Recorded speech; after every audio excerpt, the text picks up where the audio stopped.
Here's the pathology. They're usually very dark red in appearance. It's been described as currant jelly-like. This is a very large plasmacytoma involving the proximal portion of the humerus. Obviously one involving the femoral neck, relatively well-circumscribed lesion composed of sheets of plasma cells. Remember, plasma cells are the cell that produce immunoglobulins. The nuclei are eccentric. Cells have a lot of purple cytoplasm where the immunoglobulins are being produced. So the treatment of plasmacytoma, you shouldn't resect plasmacytomas unless they're resected for a diagnosis reason. Plasmacytomas are treated predominantly with radiation and certainly consider chemotherapy if the plasma cells increase to a high enough percentage. Here's an example where most of the mid-diaphysis was gone with a plasmacytoma. We put a rod in, prophylactically fixed, radiated this thing, and this healed in quite nicely following treatment. Now, plasmacytoma eventually, 60% of them will turn into multiple myeloma. Myeloma is a round cell disease, usually in the late middle ages, beginning around 40, and you see it predominantly around 60 and 70 years of age. There's a classic punched out holes you see in the skull, as you see in that x-ray there. One of the other presenting factors of multiple myeloma, they don't uncommonly get vertebral fractures because they get such significant osteoporosis changes because there's an inhibition of the osteoblastic function. So kyphoplasty is very common treatment for these vertebral fractures. Here's an example of a large multiple myeloma with a soft tissue mass treated just with the chemotherapy and radiation, does not need any surgery for these. Here you can see a multiple myeloma of the long bones. You can see these punched out holes throughout the femur and proximal tibia. We don't see this much disease progression in general anymore because of the bisphosphonates used with myeloma, and they really protect the bone much better now than we did previously. You rarely see these punched out holes in the skull. Again, the bisphosphonates have prevented most of this significant bone destruction. And in multiple myeloma, again, the lesions look similar to what we saw in plasmacytoma. The difference being here that there are multiple lesions with this large major one resulting in a pathologic fracture. And again, histologically, multiple myeloma, a neoplasm of plasma cells, and they can demonstrate varying degrees of cytologic atypia. This example, very large, bizarre tumor cells. This is just a touch preparation showing the histologic features of plasma cells with the perinuclear huff containing Golgi, very prominent Golgi apparatus. There are a variety of different, again, molecular abnormalities associated with myeloma, and some of these individual ones are associated with different types of prognosis. So in many instances now we're doing these sophisticated analyses to determine which translocation is present, to give information about the prognosis and help understand which patients should undergo significant and intense systemic therapy, which can include a bone marrow transplant. Lymphoma bone. Lymphoma bone, previously I think it was called reticulum cell sarcoma bone. Yes. And so we learn now it was lymphoma bone. Predominantly they occur in the pelvic area, although they can occur, as you can see, from any area in any bone. But they occur a little bit younger age than the myeloma. When I'm thinking of a malignant round cell tumor, lymphoma is my mid-age tumor, whereas myeloma is my older one patient and Ewing's my younger one. So lymphoma of bone, I think that it's a very primitive appearance. You don't see any bone formation around the mineralization. You see these primitive lesions. You don't often see like this pelvis area, such a well-delineated area, but what you see is lesions in multiple bones with this lymphoma bone in this child.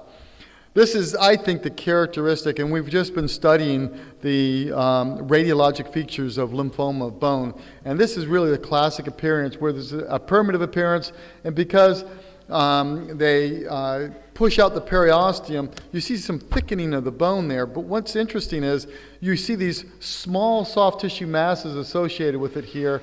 You don't see the large soft tissue mass you see with Ewing sarcoma. And what's important about this picture is looking at the other bone, and you see this lymphoma bone doesn't uncommonly have multiple other bone lesions when you're reviewing it, the pathology. And grossly, they can look very similar to Ewing sarcoma.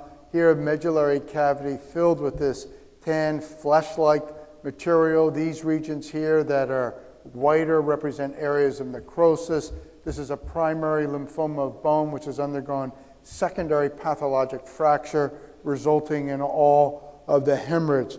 Typical malignancy, they're growing with an infiltrative growth pattern. Lymphoma's bone is one of the tumors that can be difficult sometimes to get adequate tissue on a needle biopsy specimen because of this secondary crush artifact that can affect the tumor cells, resulting in smearing of the nuclei, making it very difficult to make a definitive diagnosis. Here, though, the nuclei are preserved. Again, they are larger than the cells that we saw in the Ewing sarcoma cells. They are oval or round, but often have irregular nuclear contours. And again, immunohistochemistry can be very helpful in confirming the diagnosis. Remember, normal lymphocytes, B cells, T cells, most primary lymphomas are bone, are composed of cells that differentiate along the lines of B cells. They tend to be large, so they're diffuse, large B-cell lymphomas. Okay, the youngest group of round cell tumors, and these are the benign round cell tumor, is eosinophilic granuloma, or the Langerhans histiocyte. EG, when it becomes in multiple bones, is known as Hans-Schuller-Christian syndrome in the young children, and the most malignant form of this is the Litter-Sewe syndrome, which you see usually before the age of 1. So eosinophilic granuloma, it's interesting, it changes over time in that when you see below the age of 20, 21, which is the majority of the EGs, that you see a kind of equal distribution of male, females. As you see it in the older patients above the age of 21, it becomes much more common in the males than the females. The Hans-Schuller-Christian and Litter-Sewe, you can see the hepatosplenomegaly. It's much more aggressive when you have the Hans-Schuller-Christian and the Litter-Sewe. In fact, usually the patients will succumb to this disease. The radiologic features of EG, the most specific one, because EG in the long bones can be the mimicker, but in the spine, you get this vertebral plane, and it's very diagnostic of an eosinophilic granuloma. When you see it in the long bones, it can have many different radiographic appearances. It can occur in the metaphysis, the diaphysis, and epiphysis. It's interesting, it's in the diaphysis more commonly occurs in the adults. To me, this is the more common, if there's a common presentation of the EG, is you can see this geographic lesion. Usually it's a 2A lesion, meaning it has a wide zone of transition there. You can see this complete periosteal reaction over this area, and you can see some edema on the T2 weighted images. You see bone edema surrounding the EG. One of the other things is, I think it almost gives the flame sign here that you see. It comes up in an angle as it's growing up the cortex of the bone. So histologic features? I'll show you the histologic features. There we go. That's even better.